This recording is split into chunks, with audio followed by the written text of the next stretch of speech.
friends, Laura here with Cox Homestead. In today's video, I am showing you how to cut up rabbit meat. How exciting, right? A few little notes. The first one, I was nervous and messed up on the back legs. I do two more and show you how easy it is. Second note, I could not find my microphone stand, so there is no microphone. It is me raw in my house.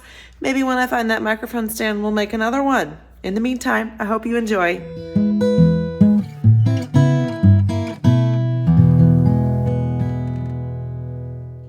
You don't have to cut up your rabbit. This is optional. You can cook this baby whole in the crock pot, low and slow with lots of water covering it, and pull that meat off the bones, or you can choose to cut it up and cook it differently. I typically freeze about half of mine whole so that it's quick and easy, and I can just throw that in the pot, pull the meat off the bone and use it in a soup. And the other half I like to cut up and have similar sized meats for grilling or for braising or frying. Any of those options, it helps to have it cut up, and you can bag up similar pieces, whether that be front legs, hind corners, tenderloins, complete back strap, whichever option you like. I tend to bag those up similar so that thaw time and cook time are the same. I typically freeze my rabbits just in Ziploc baggies because we use them relatively quick, but you can also use let's say the poultry bags, the shrink bags that you put your chicken in and dip in a hot pot of water and it shrinks up around it. That's gonna be the best for long-term use. And in fact, we've been processing so many lately, I think I'm gonna use that option for these today. But regardless of which way that you freeze them, you're gonna wanna let your rabbits sit in the fridge and go through rigor mortis before freezing them. This just makes it easy when you pull them out. You don't have to let them thaw for so many days or anything like that. They're ready to go as soon as you pull them out of the freezer. We process our rabbits and put them in a large pot in our refrigerator and let them set for at least 5 days in the refrigerator. And then I get them out. I wash them with water really good, make sure I remove any hair that may be lingering, and I pat them dry with a towel before I cut them up. These rabbits have been washed and patted dry, and now I'm gonna give you instructions on how I cut them up. All right, I typically start with my front quarters. I usually cut these off, and you can easily see where to cut.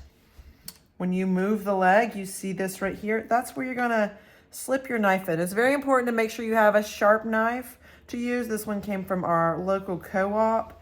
It is a Martini, and it does a really good job for this. So you're gonna wanna go along the body cavity into the shoulder. I'm gonna turn it to the direction of my hand here.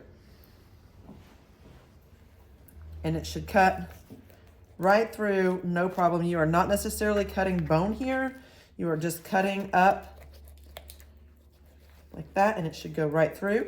This is still meat here. I'm just cutting through the meat,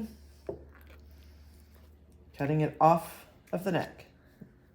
So that is a front quarter. It's as easy as that. I'll flip it over and show you the other one. You see here, this is the shoulder blade. You're going right in behind that. I start up a little ahead of it because you can get even more meat if you do that. Go down. I'm not cutting through any bone. Cut this meat here. I'm gonna go like that because I don't want that bloody stuff. But there you have it. You should not have to cut through bone to do that. It comes right off. So there's your other front quarter. Next up, we're going to cut off these flaps. We call these the rabbit flaps. I'm sure there's a technical name, but we don't use it. So this runs right along the rib line. You can see the ribs there. We save this and use it for jerky. I will not say that I am a professional cutter by any means, so don't judge me on that. Just learn how to do it. You can make wise cutting choices yourself. Again, don't get the bones, go around there. So there's one flap. Those typically go in a pile. He marinates those in some coconut aminos and seasoned salt and dehydrates them. Again, I'm just going along those ribs there, trying to make sure not get any bones. There's your other flap. If you're not into jerky, these would also probably make good dog treats. Or some people fry them and cook them. You have to know how to get them just right because they do dry out really fast. Okay, next we're going to cut off these hindquarters. And I leave the bone in on these as well as the front quarters because I'll cook them like that and we eat off the bone. But again, you're going to be looking for the top of the hip there like we did the shoulder blade. You'll see where to stick that in. So let me see if I can show you clearly here. See that hip bone? You're not going to want to cut through bone. You're going to go down in between. So it should come off relatively easy because we...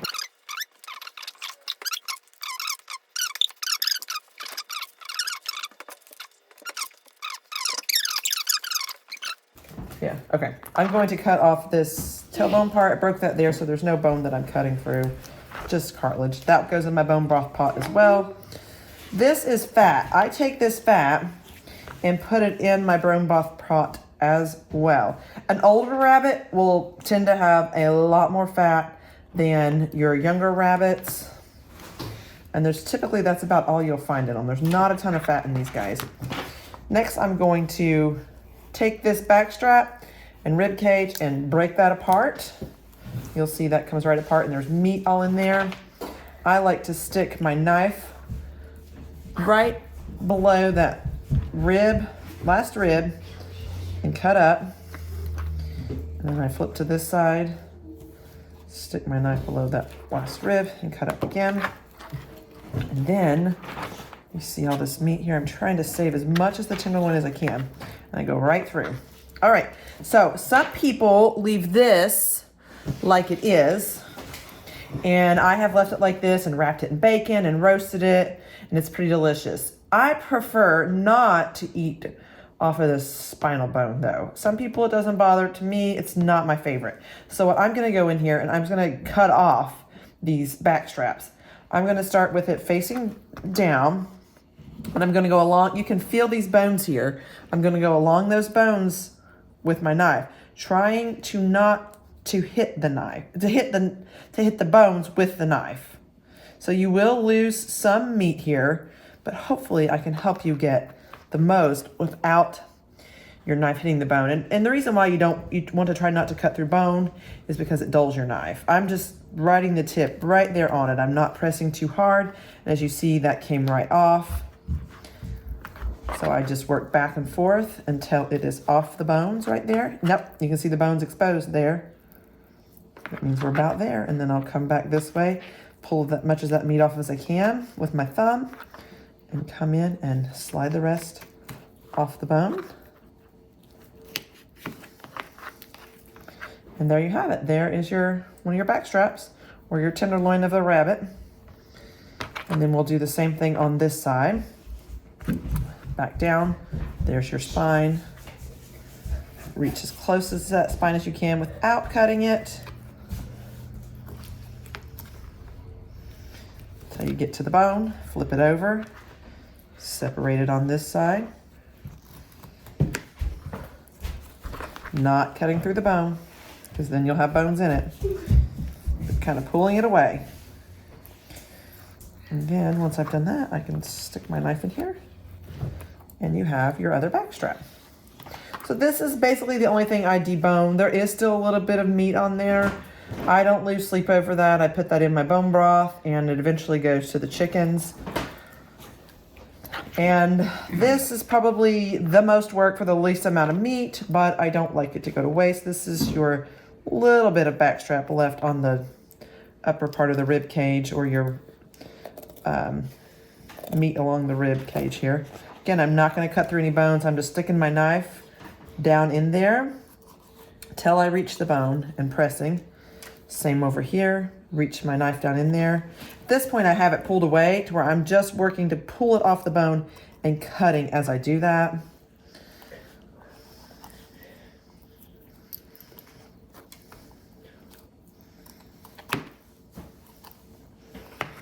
And that's the piece of meat you have there. I call that a little rabbit nugget, maybe. Same thing on the other side. Feel along the spine there, run your knife along it. You're just basically working that meat off of the bones with the help of the knife to cut it through. There, I turned my knife up and that slid it off easier. You can find what methods work best for you when it comes to taking that off of there, but just pulling it away from the bone so you're not cutting that bone. That's about all the meat I get off of this. All this will go in the bone broth along with this tailbone piece.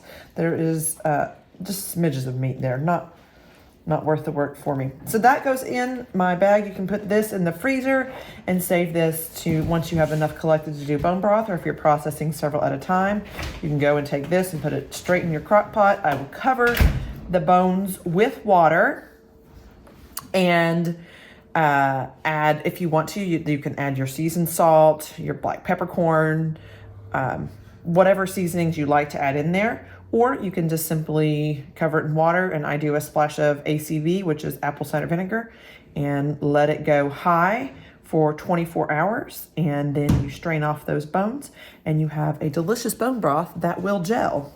So let's do another one with those front quarters. I'm gonna try and do better on these back quarters this time. Here is rabbit number 2. We're looking for that shoulder blade, which you can see right here. Getting that knife up pretty high above it to get as much meat as you can, not pushing down through the bones, gliding right along that shoulder blade, and it will come right off. That is your front leg. Flip it over, do the same, look for that shoulder blade, get your knife up above it, start sliding it down in there. Again, you are not cutting through any bones doing this. You are just getting meat. There's your other front leg. I don't like to look at that, so I'm cutting that off. All right, try 2 on these back legs here. Okay, I'm gonna go up above that right there. Above those hips. See those things? I went down not high. I went not high enough last time. There we go, Laura. Now you know what you're doing. You was a little nervous before. Okay, that's your back quarter.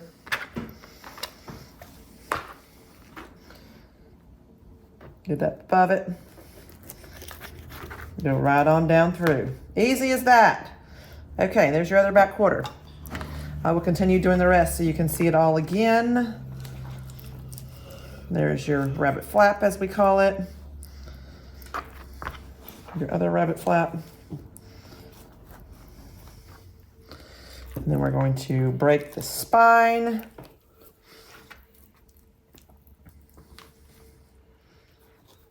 Get up. I'm going under the rib there. Don't get that. Leave that rib bone. You'll be frustrated.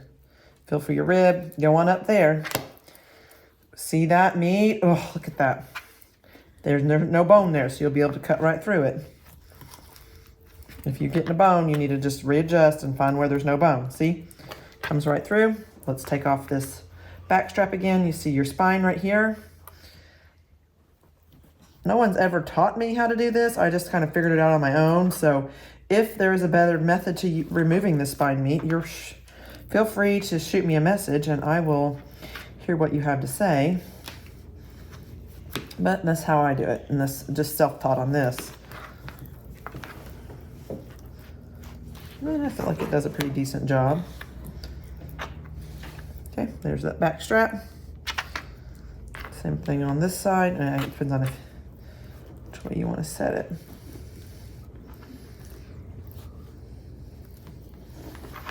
Going down till you feel the bone again. Pulling it away. That's what I'm doing here. Pulling as much of that meat away as I can to then go in and cut it off. There's your back strap. All right, let's do these shoulder, rib, whatever, tenderloin. Going right above the ribs there, right along the spine. This one's not as big as my last one, but I still don't want to waste it because it is pure meat.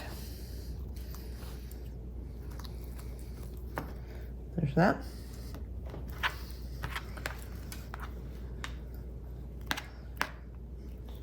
Same thing on this side.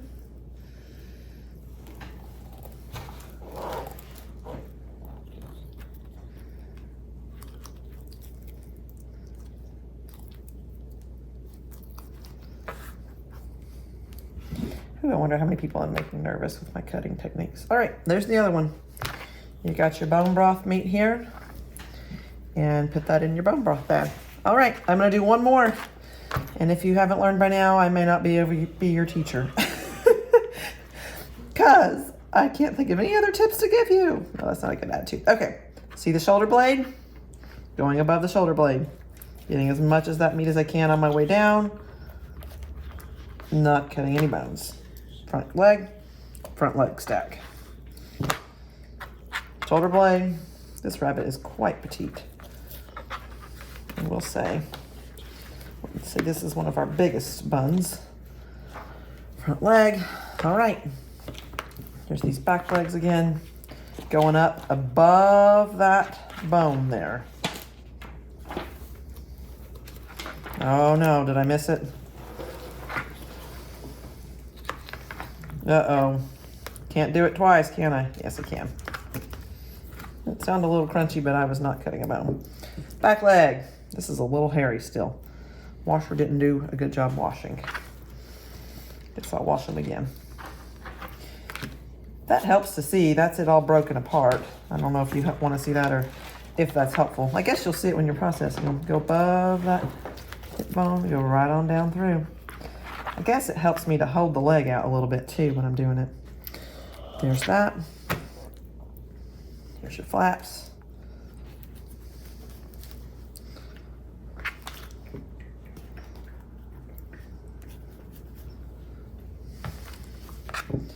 Gonna break this. Look for that part where there's no bones, but also missing your ribs. Go through. Go through.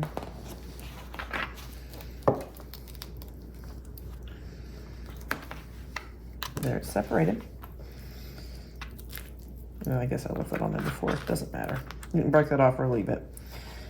Fill your spine. Come along the spine here.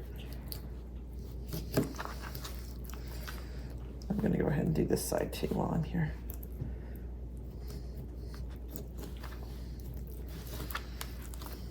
Turn it over.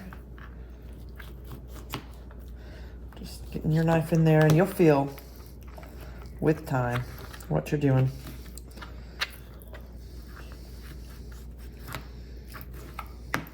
There you have it. One more thing to go. If you want to keep this little piece right here, I haven't always kept this piece, but I realized I didn't like losing it, so I decided to start keeping it.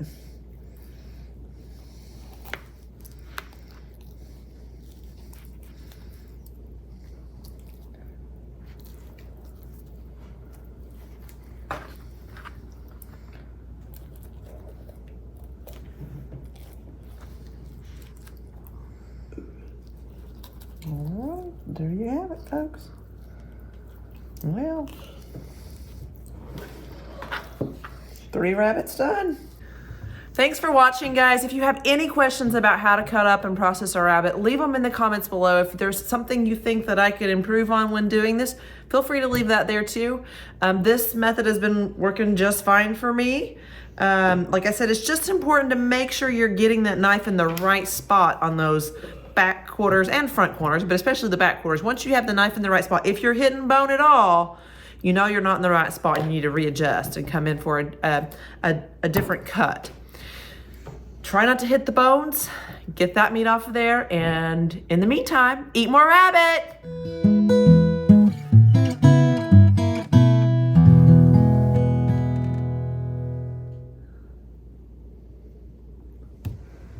What are you doing? Oh gosh. Come on, look. Oh yeah. Those are crazy. Do you think, were your views are that good, do you think? Oh, it's still recording.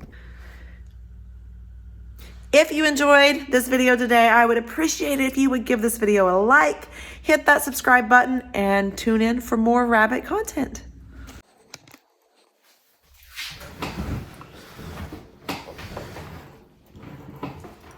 Hey friends, Laura here with Cox Homestead, and today I am going to show you how to cut up your rabbit. Now,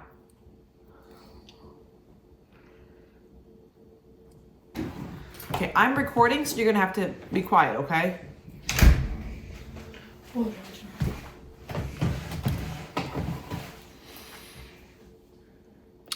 So,